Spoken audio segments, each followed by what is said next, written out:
పశ్చిమ బెంగాల్లోని దట్టమైన అడవుల్లోంచి వెళ్లే ఓ రహదారి. చీకటి పడ్డాక అక్కడ ఎన్నో రహస్యాలు దాగుంటాయట. ఈరోజు మనం అలాంటి ఓ వింత, భయానకమైన కథ గురించే తెలుసుకోబోతున్నాం. ఇది కేవలం దయ్యం కథే కాదు, దాని వెనకున్న విషాదం, నమ్మకాల గురించి కూడా మాట్లాడుకుందాం. సరిగ్గా ఇక్కడే కథ మొదలవుతుంది. చాప్రమారి అభయారణ్యం గుండా వాళ్ల ప్రయాణం సాగుతోంది. అప్పుడు అందులో ఉన్న ఒకతను అకస్మాత్తుగా ఈ అడవులన్నీ దయ్యాలతో నిండిపోయినట్టున్నాయే అంటాడు. ఎందుకన్నాడో తెలీదు కాని ఆ ఒక్క మాటే ఆ రాత్రి జరగబోయే ఓ వింత సంభాషణకు నాంది పలికింది. ఆ క్షణం ఒక టాటా సుమో NH-17 మీద వెళ్తోంది. మెల్లగా సాయత్రమవుతోంది. ఆ దట్టమైన అడవిని నెమ్మదిగా చీకటి కమ్మేస్తోంది. అంతా నిశ్శబ్దం. సరిగ్గా అప్పుడే ఆ మాట కారులో ఉన్న నిశ్శబ్దాన్ని బద్దలు కొట్టింది. ఆ మాట వినగానే డ్రైవర్ రాజేబ్ అద్దంలోంచి వెనక్కి చూశాడు. అతని కళ్లల్లో ఆశ్చర్యం, కొంచెం భయం కూడా. దెయ్యాల ప్రస్తావన రాగానే అతని ఆసక్తి ఒక్కసారిగా పెరిగింది. ఎందుకంటే ఆ వ్యక్తి అన్న మాటలకు, రాజేబ్ చెప్పబోయే కథకు ఒక విచిత్రమైన సంబంధమున్నమాట. రాజేబ్కింది చాలా వింతగా అనిపించింది. ఎందుకంటే వాళ్లు కొద్ది క్షణాల క్రితం దాటిన ఓ మలుపు దగ్గరే అతనికి ఓ భయంకరమైన అనుభవం ఎదురైంది. మీరు సరిగ్గా ఈ టైంలో, ఈ ప్లేస్లోనే ఆ మాట అనడం చాలా ఆశ్చర్యంగా ఉంది అన్నాడు తన కథను చెప్పడానికి సిద్ధమవుతూ. అలా రాజీబ్ తన కథ చెప్పటం మొదలుపెట్టాడు. అదే దారి, అదే చీకటి, అతనికి ఎదురైన ఆ మరచిపోలేని భయంకరమైన సంఘటన గురించి. ఈ ఇన్సిడెంట్ జరిగినప్పుడు రాజీబ్ ఆ రూట్కు కొత్త. మహా అయితే అది అతని రెండో మూడో ట్రిప్ అంతే. ఒక రాత్రి సిలిగురికి ఒంటరిగా తిరిగొస్తున్నాడు. ఆ దారిలో దాగి ఉన్న రహస్యాల గురించి అతనికి అప్పటికి ఏమాత్రం ఐడియా లేదు. అసలేం జరిగిందంటే, ఓ యువజంట రోడ్డు పక్కన నిల్చొని లిఫ్ట్ అడుగుతున్నారు. కాని కంపెనీ రూల్స్ ప్రకారం మధ్యలో ఎవ్వర్నీ ఎక్కించుకోకూడదు. అందుకే రాజీబ్ కారు ఆపకుండా ముందుకెళ్ళిపోయాడు.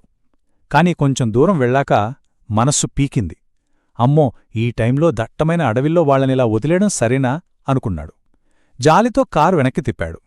కాని అతను తిరిగి వచ్చేసరికి అక్కడ ఎవ్వరూ లేరు. అచ్చంగా మాయమైపోయారు. ఇక్కడే అసలు మిస్టరీ.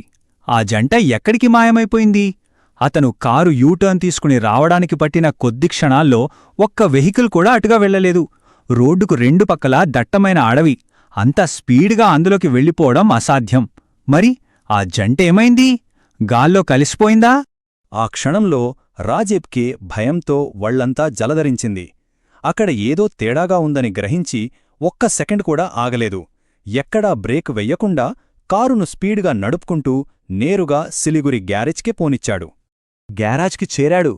కాని ఇంకా వణుకుతూనే ఉన్నాడు. అతని ముఖంలో భయం చూసి ఓ సీనియర్ డ్రైవర్ ఏమైందని అడిగాడు. రాజీబ్ జరిగింది మొత్తం చెప్పాడు. కాని ఆ సీనియర్ డ్రైవర్ ఏమాత్రం ఆశ్చర్యపోలేదు. చాలా ప్రశాంతంగా, ఓ, ఆ జంట ఈ రూట్లో నడిపే డ్రైవర్లందరికీ వాళ్లు తెలుసులే అన్నాడు. ఆ ఒక్క మాటతో రాజీవ్కి అర్థమైంది, తను చూసింది భ్రమ కాదు, ఓ భయంకరమైన నిజమని. అసలు ఎవరా జంట? ఎందుకు వాళ్లు ఆ దారిలో అలా కనిపిస్తూ ఉంటారు? ఇప్పుడు ఆ రహస్యం వెనకున్న విషాదగాథ ఏంటో చూద్దాం. వాళ్లు ఓ గిరిజన ప్రేమజంట. పాపం, ఇద్దరూ వేర్వేరు తెగలవాళ్లు. ఆ రెండు తెగల మధ్య తరతరాల పగ. వాళ్ల ప్రేమను ఎప్పటికీ ఒప్పుకోరని తెలిసి ప్రాణాలు అరచేతిలో పెట్టుకుని ఊరినుంచి పారిపోయారు.